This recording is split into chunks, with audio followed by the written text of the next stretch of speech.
ওবায়দুল আমি শুনতে পাচ্ছি শাহরিয়ার। ওবায়দুল, এই মাঝরাতে সোনালী প্রজন্মের অবস্থান আর আন্দোলনের কি অবস্থা আমাদের জানান। শাহরিয়ার, আপনি জানেন যে টানা অষ্টম দিনে পা রাখলো এই আন্দোলন। যুদ্ধাপরাধীদের সর্বোচ্চ শাস্তির দাবি অর্থাৎ ফাঁসির দাবির এই আন্দোলন। এই মধ্য রাতেও এই শাহবাগের পুরো চত্বরের এমন অবস্থা যে দিন যতই ঘনাচ্ছে, দিন যতই যাচ্ছে, সেই সাথে এই জনসমুদ্রের গর্জন কিন্তু ততই বাড়ছে।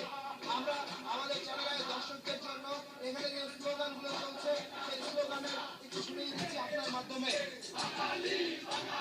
বাঙালি বাঙালি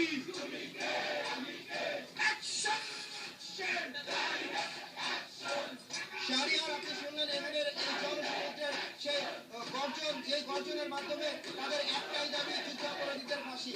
সেই সাথে কিন্তু তাদের আরো অনেক দাবি আছে, সেই দাবিগুলো তারা এখান থেকে উত্থাপন করছে। আর এই সাথে এখানে বড়দের মতো অনেক বৃদ্ধ যেমন রয়েছে, তেমনি ছোট ছোট শিশুরাও রাত জেগে যুদ্ধাপরাধীদের ফাঁসির জন্য আন্দোলন চালিয়ে যাচ্ছে। এই মুহূর্তে আমার সাথে তেমনি একটা শিশু আছে, যে তার অনুভূতিটি আমাদের জানাবেন।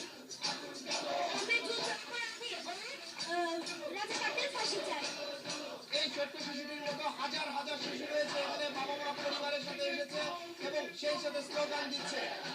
আর শাহরিয়ার, এই মুহূর্তে এখানে তরুণ প্রজন্মের একজন রয়েছেন, যিনি আমাদের জানাবেন যে বীরভূম রাত ক্লান্ত শরীর, তারপরও কিভাবে এই কণ্ঠের জোর 1971 সালে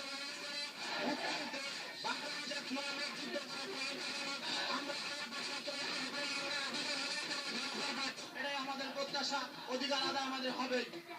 শাহরিয়ার, তরুণ প্রজন্মের এখানে যারা রয়েছেন তারা অনেকেই আমাকে বলেছেন যে 9 মাস দীর্ঘ মুক্তিযুদ্ধের পরে এদের যেমন স্বাধীন হয়েছে, সেই দেশের স্বাধীনতা